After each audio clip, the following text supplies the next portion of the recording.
Hello,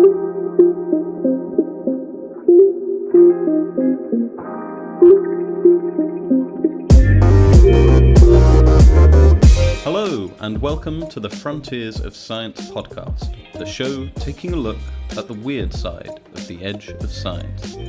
On this series, we want to take you on a little journey through all the strange, spooky, conspiratorial and occult aspects of particle physics, and maybe learn some science along the way. We're going to be asking if science can explain ghosts, and if it can, then can we detect them? Then we're going to be seeing how CERN is connected to Charles Manson.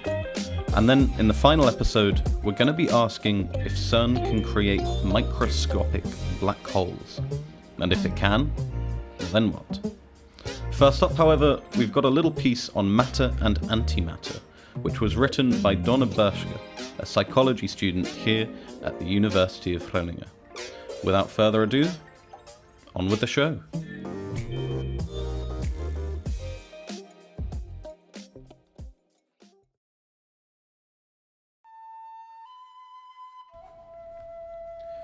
Like yin and yang, matter and antimatter are opposites.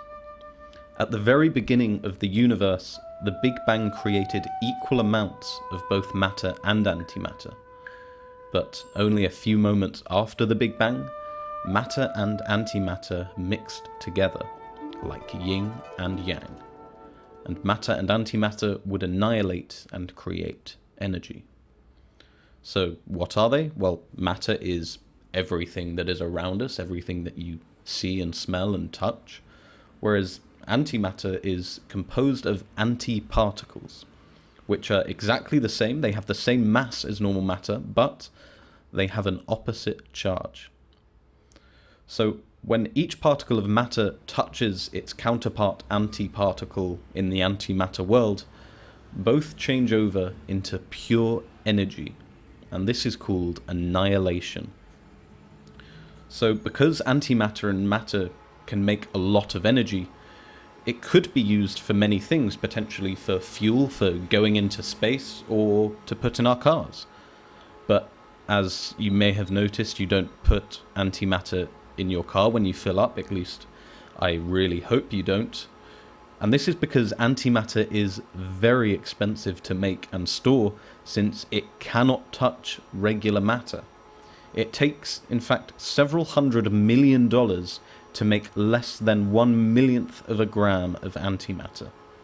In fact, this makes it the most expensive and rarest substance on Earth.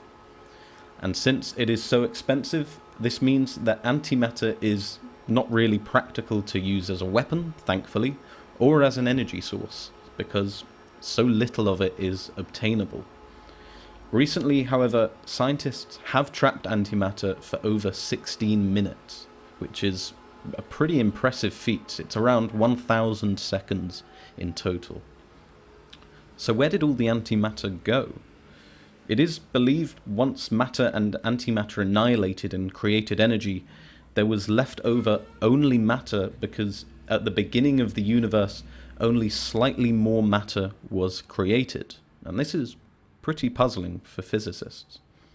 Other theories suggest that there is in fact more antimatter beyond our universe that we cannot see, even creating other stars and galaxies. We'll have to wait and see and find out, I guess.